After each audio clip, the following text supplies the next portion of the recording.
What's up, guys? Today we're going to be reacting to another Aether song video about Blue Protocol. So it seems like they have some drama from the last dev stream. So it says here, players are giving up. Blue Protocol dev stream 10 summary. So this is actually a summary of the recent developer live stream. So I do know that people did not like the what do you call this, the balance changes, because they kind of made some classes kind of weaker. So yeah, but I don't know if that's the only problem. There could be more that I missed. I did watch the live stream, but yeah, there might have been more that I missed, but honestly I don't think there's any other problem. So let's just go ahead and watch the video and see, and we'll see, we'll react to it. Hello everyone, EtherSong here, and I'm back with another Blue Protocol video. So the other day, the developers held their 10th Blue Protocol communication live stream, and let's just say it was very badly received by the Japanese community. There was a survey held at the end of the stream, and over 70% right, yeah, I saw this one said too. It was not a good stream. After the stream, many players went to vent their frustrations online as well on sites like 5chan and Twitter. So why is this stream so negatively received? Let's take a step back and look at what the stream was about and talk about what parts of it agitated players. The stream covered two main topics. The first was about fixes and adjustments being made to the game, and the second was about the upcoming August update. As usual, the developers talked about bug fixes being made and continued efforts to stop cheaters. Beyond that, they're also making adjustments to the adventure board system by increasing the number of boards that can be active at once, and working to make improvements to the UI surrounding selecting. So the thing with the boards is, why not just make it like unlimited? Because the problem now is there's a maximum number of boards that you can track, right? So they're changing it to 10 from 8. It's currently 8, and then after the update it's gonna be 10. Why not just make it infinite? Why not just make every board trackable? I don't think it's such a, is that gonna is that hard to program? I don't know. Viewing these boards. These boards appear to be the developer's alternative approach to quests. They are a list of tasks connected by lines. If I completed I do love the adventure board system though. It's a really nice quest system, and I've completed all my adventure boards except for the class ones. So except those, I haven't done those because you need to do it in each and every class, and that's that's a lot of work. But all the normal boards I've finished. Recipes, materials, and experience can be acquired. But since they have been introduced, many players have been frustrated by the micromanagement and limits that come with exactly. them. So yeah, the micromanagement and limits kind of suck, but it is getting fixed though. So another thing is, aside from the limit, is that when you let's say you kill 10 boars for one board, but then another kill 10 boards quest appears in another board, you have to do it again. So I think they're fixing that now, that it counts toward, it's cumulative now. It doesn't matter if you haven't gotten the board yet beforehand. If you kill the 10 boars, you'll have it completed in the other boards. I think that's the change they're gonna make, if I understood correctly. I could be wrong. Only 5 boards could be active at once, meaning players would constantly have to disable and enable boards based on the area they are in. It doesn't help that these boards can be spread across multiple areas, along with the difficulty of sorting through numerous boards. Allowing 10 boards to be active will help alleviate some of these problems, but many players still find the system to be quite the hassle to use. Yeah, it would be better if it was just, auto track everything. Just no limit, just auto track everything. Continuing on, other adjustments were made. Items acquired by Gacha can no longer be sent to others. It is now possible to gather while mounted. And drop rates for the beta skill upgrades have been increased. So the beta skill, I mean, it's almost ×2, but not really. But 5.8% is still really small, so I don't know. Various changes have also been made to the classes. Blade Warden skills were I think this is where most people got mad, the balance changes, because I know Heavy Smasher, for example, received a very big nerf, and Spellweaver as well. So let's listen to the video. Did to help them better fulfill their role as a tank. However, Okay, the this game one's currently good. doesn't have a hard trinity, and the Blade Warden has suffered as a result. That's true. That's true. So currently, the Blade Warden is very good for like bosses in a group setting, but for everywhere else, Blade Warden. I mean, Aegis Fighter. Let's use the Japanese name. So Aegis Fighter sucks at mobbing. Period. It's very good for bossing because he can aggro very well. And yeah, there's just not really content right now for the Aegis Fighter. So yeah, so for this update, they made aggro better, I think, for Aegis Fighter. But yeah, let's see what else they did. Most enemies would just end up attacking whoever was dealing the most damage. That's true. The Foe Breaker itself better fills the role of the Blade Warden by being able to spin and group. Yeah, that's true. So Foe Breaker or Heavy Smasher. Heavy Smasher basically is the better tank because in this kind of, so with the content we have now, it's like 90% mobs and 10% boss. And for mobbing, a CC tank is way better than like the traditional tank. So Aegis Fighter is basically your traditional tank, and then Heavy Smasher is your CC tank. So it's sort of a hybrid tank. So yeah, basically Heavy Smasher is the better tank. Enemies. We'll have to see how these changes affect the Blade Warden. Feels like the developers are still trying to figure out what they want to do with each of these classes. Beyond that, the Twin Striker got some minor adjustments. The It's King alright. Strider had its basic attack damage increased and some cooldown times reduced. This is good. And finally, the Spellweaver and Foe Ooh, Breaker this were one. both hit with nerfs. Yeah, I say this is what I said earlier. They both got nerfed. I don't know if the Heavy Smasher nerfs were justified. I think Heavy Smasher was fine. Spellweaver though, I guess the icicle skill did deserve a nerf. To give some context to this, most Spellweavers only use 3 skills, with the 4th skill sometimes swapped out. Concentrate to regenerate EP, follow bullets for extra damage when using a skill, and the icicle skill to spam Yeah, for that's damage. what I said. The final skill was often set to Blizzard for building up the party chain. In this update, both Icicle and Blizzard received nerfs. Yep. Icicle got a reduced chance So to I think another reason they nerfed this is because of all the macro and botting that's happening. So if you've ever been to any leveling area, you're gonna see a lot of these Spellweavers that are just, you know, standing there spamming same skill over and over again. Well, I can't say they're all using macros or they're all botting, but I'm pretty sure some of them are.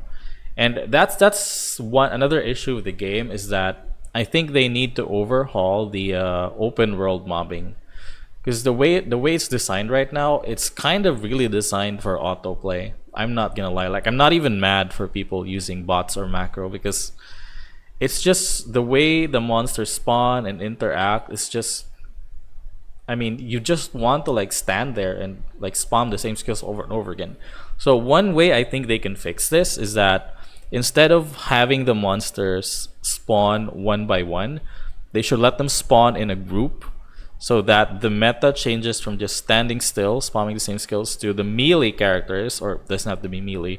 Like, you know, one character from a party will aggro or pull the mobs, and then AoE them with the whatever classes whatever party you have, right? So that encourages more movement. So the thing with the open world mobbing now is it encourages not moving at all, just standing in one place and, like, you know, spamming the same skills over and over again. So yeah, so I don't know if this nerf is, I guess this nerf is justified.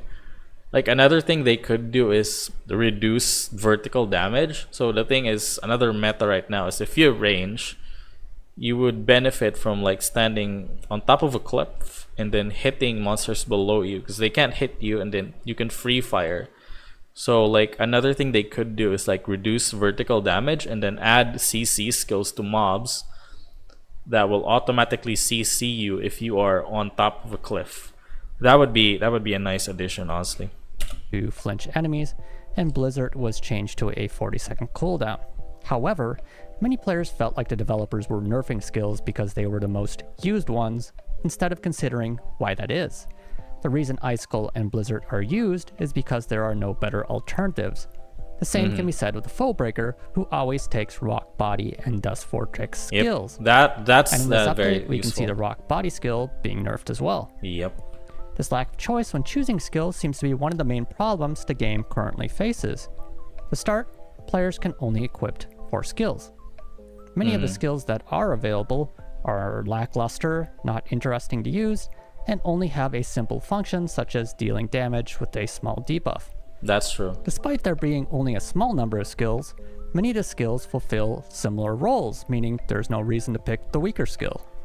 Because of this, most classes end up only having one real build that is used. There's only an illusion of choice. Well, that actually depends, because if you're doing score attack or time attack, your build kind of has to change. But yeah, for most normal things, you go with the best damage. For like, normal dungeon, normal mobbing, you go with the best damage. But for score attack and time attack, you have to like change your build depending on the situation, depending on your own strategy, and all that stuff. Start their Ads, day okay. with beef and ramen. It's only one ad. It's fine. Good vibes ang gising. However, it seems like the developers are aware of the problem with the skill numbers and diversity and said they are planning to do something about it. So I think they mentioned that they want to increase the number of usable skills. That's a good thing also. But I think, for a PvE game, personally, this is what I think. For a PvE game, I don't think you need to nerf that hard. I think it's better to just buff everything else instead of like nerfing. Because, you don't really need to balance that much when there's no PvP, right? I think it's just my personal opinion. I think it's better if you just buff everything else rather than nerf. Because you're just going to be playing around back and forth with all the nerfing, and then you're going to buff again. So I think just go a straight line with it. It's my own opinion. You may have a different opinion on it, but yeah. I really would like to be able to equip more than 4 skills. I think being able to equip around 6 skills would make the game feel a lot better. Also, yeah, I would like true, to see I the guess. skills have more diversity, defined functions, and impact. Currently, there are just too many skills that perform the same role and simply aren't fun to use. I'll be looking forward to what changes they make to this area of the game. Depending on how they approach it, the game's combat could become a lot more interesting. But returning to the class changes, these nerfs to Spellweaver and Foebreaker made many players question the developers. Are they nerfing for the right reasons? Do they need to be nerfing skills this early on? By nerfing Exactly. skills, could they just end up driving even more players away? Some players felt like the developers shouldn't be focusing too heavily on class balance currently because there are many more important areas of the game that need to be looked at. That's true. Moving on, we got some information about the upcoming August update. The main draw of this update is the Blitz Lancer, a new class. Yep, Apart it's going from to that, be some new 2 days from areas now. and missions are also being added to the game. This update is also bringing some new choices to the beauty salon. This I saw that. includes some new hairstyles, a new 2-tone color option, and some new makeup options. The shop is also getting some new items added to it, including a bundle celebrating the new class. But most players feel like the $14 price tag is a little too much for a bundle consisting mostly of junk Stickers. consumables. Pricing concerns are the same for other items as well. Yeah, that's Things like always hats, been a problem glasses, and since hair the start. accessories are also being added, but at around a $7 price point. A new maid and butler gasha and I'm a gonna get pig mount this. gasha was also introduced along Okay, with the some the new the Oribo mount, the pig mount, is kind of a meh. I wish they just gave that for free. weapon skins. Seems like the players like the new clothing, weapon skin, and mount options. No, the However, mount, no. many players also find the prices for the gasha itself to be too high. Yeah, costing like around it's never actually changed. It is what it is, guys. But yeah, I do wish they like lower the prices. $3.50 per pull and having a huge chance to just get a junk consumable. Yep. Certain gestures can only be acquired by doing the gasha a set number of times, with the best gesture requiring you to pull the gasha 30 times. Yeah, I'm gonna get the 30 No one pull. is excited to spend $100 to acquire a gesture. Overall, the monetization system in this game as a whole is incredibly expensive, with the best clothing options being locked behind gambling. Even the pity system after 120 pulls is gambling and only gives you a random. Yeah, like I don't know why we're still talking about this, because this was already an issue even before this. So yeah, like I don't think they're gonna change it anytime soon. So yeah, it's really bad that the problem with the pity system in this game is that you get the 110 pull, but then you get another gacha that only has S rank. It only has S rank, but it's still a fucking gacha. That's the problem. So 110 pull and 220 pull. It's really bad compared to like other gacha where you can get a guaranteed, or rather you can choose exactly what you want after when you get the pity. And also they have like another like how do you say this, like a semi pity system, the BPP thing, the blue protocol points, where you exchange if you have something that you don't like, you exchange it for blue protocol points and then you buy the thing that you want. The problem with that is that in other gacha when you get the pity, you get to keep the stuff that you get, even the stuff you don't want. But here you have to trade them out and then get the thing that you want. So it's actually kind of negative value in a way. So yeah, I do hope they change it, but this is not, to be honest, this is not something that will make me quit the game, because it's not power. They don't sell power, it's just costumes. I will still, of course, I'm still gonna buy them because it's a made costume. I love made costumes. I'm probably gonna get the 30 pull for sure. Outfit. I saw many comments during the stream saying that developers only want to leech as much money as possible from the whales before they shut down the game's servers.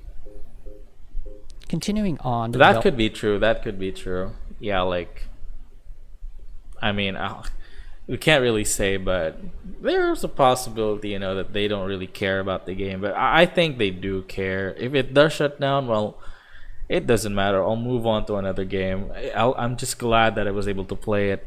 Developers also showed off new clothing from the Season Pass. One clothing set is acquired through Season Pass ranks, and another clothing set can be bought in the Season Store with Season points. However, clothing like the one seen here in the Season Store is just a poor reskin of the starter outfit in the game, and that's bad. Wait a minute. It's just let's go back a bit. So it's actually different. So the one they have now is like a recolor of the one that you can get from the Season Pass for Season 1. I'm talking about Season 1 right now. So it was a red version of the one you can get from Season 1. But for this season, it's actually a different costume in the store, but it's a reskin of like the basic costume, which is but I can't really be mad about it. It doesn't matter. However, clothing like the one seen here in the Season Store is just a poor reskin the hats of the are cool starter outfit in the game, and is just not that appealing. Players want to see new outfits, not just poor reskins. While the Season Store was a letdown. Okay, this one's good because this one was a gacha. This one was a gacha costume, and they're adding it to the GC store. Clothing options from the August event looked to be overall very nice. Most players looked like they were excited for these. Moving on, the stream then showed off the new Blitz Lancer class. Okay. This should have been the main event of the stream, and the part that players get excited to play the game for. Oh yeah, I remember now. The other reason that people were pissed because the demo was kind of bad. The developer demo, the gameplay demo for Blitz Lancer was kind of bad. They showed off another demo before that about the new the new Imagine, the Jake one. It was also kind of bad. It felt like the developers didn't know how to play their game, but I don't know. It could be just me, or I don't know. I think most people share the same sentiment. It looked like the developers did not know what they were doing, but I don't know. We could be wrong. However, this is where everything went south. To begin, the developers said that the media would be giving specifics about the class at a later date, so they won't discuss the class's skills in detail in the stream. This left many players wondering, why wouldn't the details about the class be given in the stream that was supposed to showcase it? That's true. People they should have watching just the stream were left speculating whether the developers actually even knew the details Exactly. about the class. This is what I was In talking any about. case, instead of talking about the class, the developers showcased decided it. to show the 3 of them using it in a dungeon in the Yep. game. The developers then went on to spend literally 10 minutes playing the class in the dungeon without any commentary or explanation. Yeah, that actually sucked. People watching the stream were left sitting there to listen to the developers clicking the keyboard in silence for 10 minutes while having no clue about what was happening. Yeah, that was actually really bad. I think they should have picked like a faster dungeon, or I think a better way to showcase skills is like in a simulated environment where you have mobs, and then I don't know, like I think it's weird because there was another like showcase before this trying to show the new Jake Imagine, and they were waiting for cooldowns. Like, dude, just activate unlimited cooldowns. It's so weird because they activated unlimited life for the enemies, but they didn't activate unlimited cooldowns. It's kind of stupid, actually. Like, this is not the right way to showcase. Because again, there's no commentary, and it looks like they're getting kicked in the ass. Like, look at that. Last Oh, minute the ad. shopping? Okay. Alright, sure. Here, watch the ad. Players were left wondering why a video showcasing the class wasn't prepared. Exactly. Just when people thought that stream couldn't get any worse, it did. The developers held a Q&A session, open to questions about the new class. However, the developers didn't know the answers to certain questions about the Yep, class. that and was. began saying That's what I things saw. like, They didn't really know the class at all. So that's bad. It's kind of like a Diablo 4 situation here. But yeah. like, it does this, doesn't it? At least this is what I thought it did. Am I wrong? I can't remember either. Was it 2 or 3? It's probably 3. I'm not sure about this either. In this situation, this probably happens. I can't remember right now. The developers went on to do this back and forth for more than 5 minutes, trying to remember what the new class actually does in various situations. Oof. Keep in mind, this was after 10 minutes of them playing the class in silence. People in the stream were left dumbfounded watching the developers who, in a Q&A session, were so uncertain of the class they were supposed to be answering questions about. Yeah, that was Comments bad. flooded in questioning if the developers even played the new class So I before. actually forgot about this bit. Like, the thing that stuck most to me were the nerfs, but I completely forgot about the disastrous like showcase of Blitz Lancer. Others asked for someone who actually knows about the class to answer the questions. The final nail in the coffin was when the stream ended by giving out serial codes to junk items that no one cared about. Well, they did give gotcha tickets, In by the summary, way. there were many small factors up until now and throughout the stream that left players feeling frustrated. These include things like the Avenger board system, unnecessary class balances, over-the-top monetization, and a lack of content and satisfying endgame. However, what pushed players over the edge was the developers' lack of ability to show off and explain the new Blitz Lancer class. The developers seemed clueless to how many of the class features worked. This left many players feeling like the developers don't even care about their own game enough to learn what the new class coming to it does. Up until now, there have been many other instances where obvious problems in the game weren't addressed until players pointed them out. Players are starting to feel like the developers don't have a proper understanding of the game from a player's perspective. Exactly. And add insult this is actually a very common thing. It's not just this game. It happens a lot. Also, whoa, holy shit, Gundam Evolution. Wait. What? Gundam Evolution? Isn't this the new like Battle Royale-ish game? Holy frick. It died that fast. The injury. This stream is also coming right after the announcement that Bandai Ooh. Namco Online's other game, Gundam Evolution, will be shutting down its servers. Oof. I saw a comment in So the stream. like this is actually kind of dangerous for Blue Protocol as well. It could shut down as well. I guess there's a huge possibility is that it might actually shut down if they don't like do something about it. There's a huge chance it's gonna die. saying, what is the point of playing the game if there isn't anything to do and it'll just shut down as well? True. While I That's don't true. feel as negative about the game as this, Yeah, I can't do. deny- Like I myself, I don't really feel like I don't share the same sentiment, but I do understand the perspective of other players. that this last developer live stream was an embarrassment to watch. Mm-hmm. And it is true that the game does lack content. I'm still hoping the developers can turn things around by improving various aspects of the game, such as build variety, the number of skills and choices, adding more interesting boss battles, an interesting in-game, and more content that promotes cooperation with other players. Mm. Beyond that, live features such as housing would be a great match for the game. Yeah, it's But gonna other core come for aspects sure. of the game should probably be improved first. Yeah, you should In leave that addition, housing stuff fixing later. the horrible shop prices and removing gacha also goes without saying, but changes to those would They're never gonna remove gacha. Let's be real. They could still adjust the prices, but removing gacha, that's a long shot. I'm sorry, guys. probably be more unlikely to see, unfortunately. Overall, while this stream alone didn't cause all the damage, it seems like it served as the tipping point for a large number of players, leaving them frustrated and with a grim outlook on the future of the game. However, I do want to make it clear, I'm not covering this topic because I want the game to fail. Rather, I want it to succeed, as I'm sure many of the other players who watch the stream do as well. Once players stop caring altogether is when the game is truly in trouble. True. In any case, hopefully the developers can continue to improve the game and regain the trust of their players. Let me know what you think of this situation in the comments. All And right. as always, So- thanks for watching. Later. Okay, so here are my thoughts. I don't think this is enough to like say that the game's gonna flunk. But you know, it does give this big impression that it will.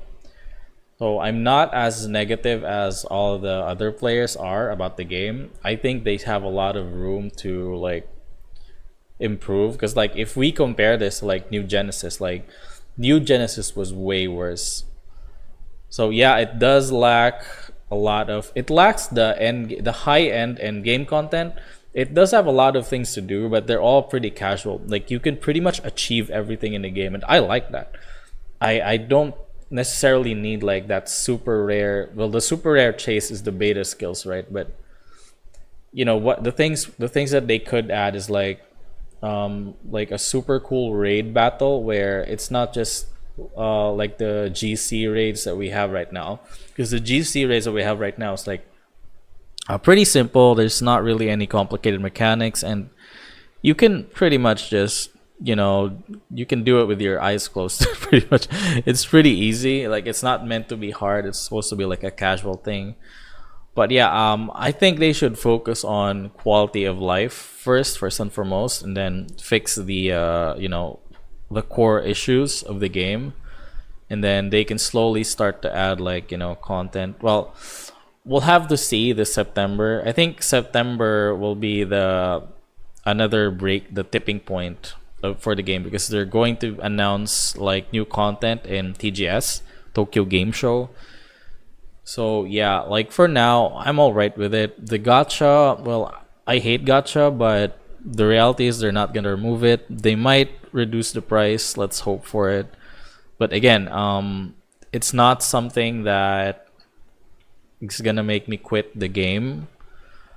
And even if the game does fail, it's fine. Like any money I spend on a game is, whenever I spend money on a game, like I only spend money that I can afford to lose. That's how I manage my finance.